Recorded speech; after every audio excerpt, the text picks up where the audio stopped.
Selamat pagi pemirsa, apa kabar Anda di pagi hari ini? Senang sekali saya Graciela Taime dapat menjumpai Anda dalam Berita Papua.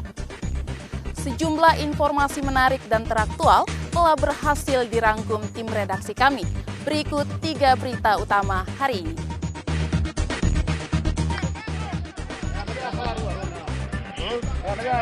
Minta manajemen buka akses ke Timika, ratusan karyawan PT Freeport blokade jalan.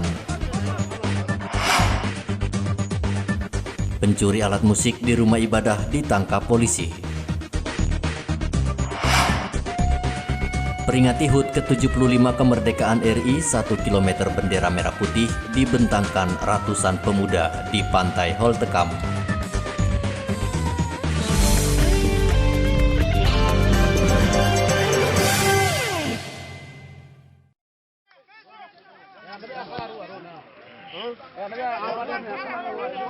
Ratusan pekerja tambang PT Freeport Indonesia di Tembagapura Mimika memblokade jalan utama Timika ke Tembagapura.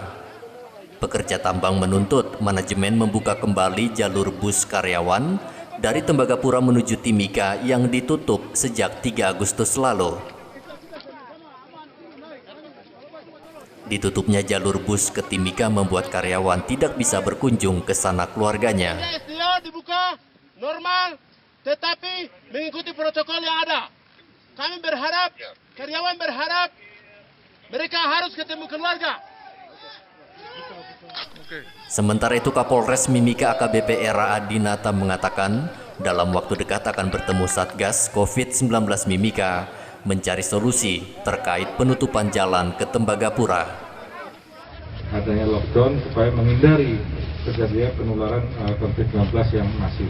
Nanti mungkin kita akan koordinasi dengan pemerintah daerah untuk ada solusinya supaya bisa bergantian mereka tersebut turun. Namun juga kita harus melihat apakah yang turun itu betul-betul sudah sehat atau tidak. Otomatis tanggung jawab Freeport untuk melakukan pengecekan rapid kalau bisa swab sebelum orang tersebut turun. Jadi tidak langsung turun kontinu tiap hari, tiap minggu, tidak, tapi bergantian. 3 Agustus lalu Satgas COVID-19 menutup jalan dari dan ke distrik Tembagapura mencegah penyebaran COVID-19. Tembagapura dinilai daerah zona merah sehingga harus ditutup seluruh akses warga dan karyawan kembali ke Mimika. Igobat Momolin melaporkan dari Mimika, Papua.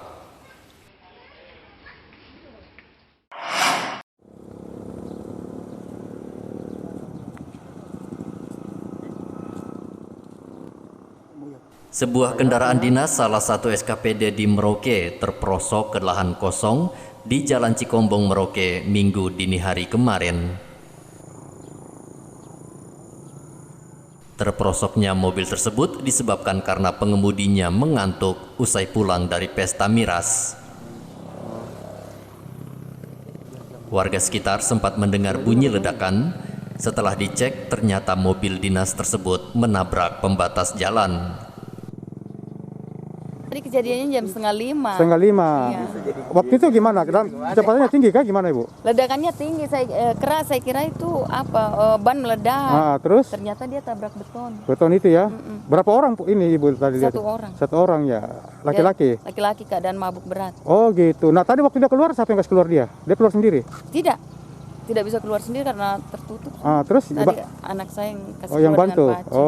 Karena kan asap tebal, saya bilang kasih. Oh ada asap keluar ya? Iya, asap tebal suruh kasih keluar cepat-cepat takut meledak. Tapi dia enggak apa-apa orangnya, sopirnya? Ya kasih karunia. Mobil Toyota Avanza atas nama Robert Rumra, dia bergerak dari arah rumah pemotongan hewan ke arah Kuda Mati ke rumahnya. Sesaat di perempatan Cikombong, pengemudi hilang kendali. Diduga pengemudi dalam keadaan terpengaruh minuman beralkohol. Selanjutnya kami pihak kepolisian mengantarkan atau menyambangi rumah pengemudi sekaligus ketemu dengan keluarga pengemudi, mengarahkan bahwa kendaraannya tolong nanti diamankan. Kalau ini tidak apa-apa. Tak ada korban jiwa dalam peristiwa kecelakaan tunggal ini, sementara pemilik kendaraan mengalami luka ringan dan mendapat perawatan di RSUD Merauke. Muhammad Ridwan melaporkan dari Merauke, Papua.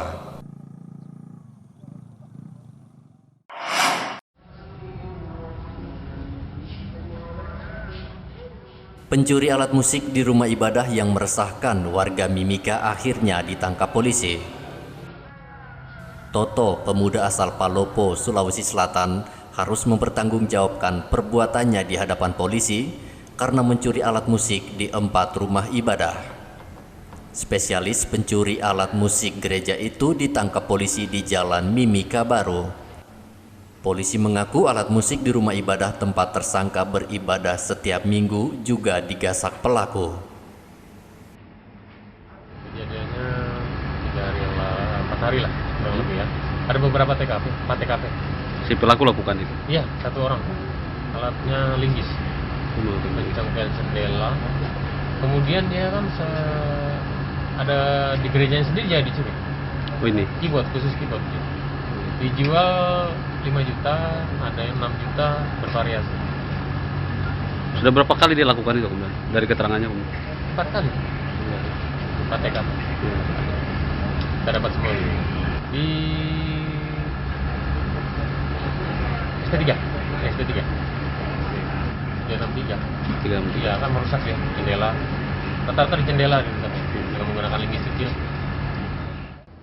Polisi menjerat tersangka dengan pasal 363 KUHP dengan hukuman maksimal 7 tahun penjara. Warga Mimika diminta waspada karena sulitnya mendapatkan pekerjaan di masa pandemi COVID-19 membuat kasus kriminal di Mimika mengalami peningkatan dalam 3 bulan terakhir. Igobat Momolin melaporkan dari Mimika, Papua.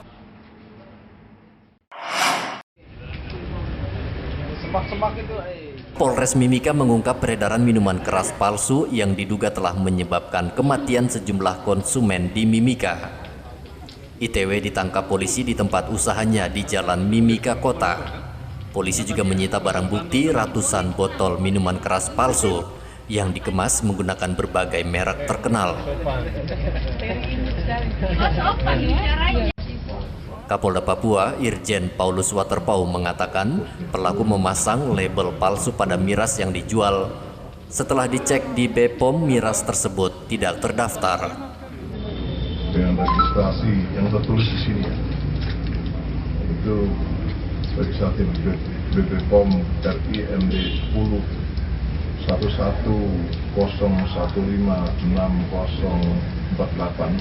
Setelah diuji, ternyata ini mengandung metanol, hasilnya 24,81%. Bayangkan, padahal syarat Balai POM itu hanya 0,1%. Metanol, padahal ini sampai 24,81. Kemudian untuk etanolnya sendiri, karena di sini tertulis 40%, dia masih memenuhi ya. Jadi etanol masih 16,40%, di bawah 40% yang tersebut di botol di labelnya. Sehingga dinyatakan oleh Balai POM tidak memenuhi syarat.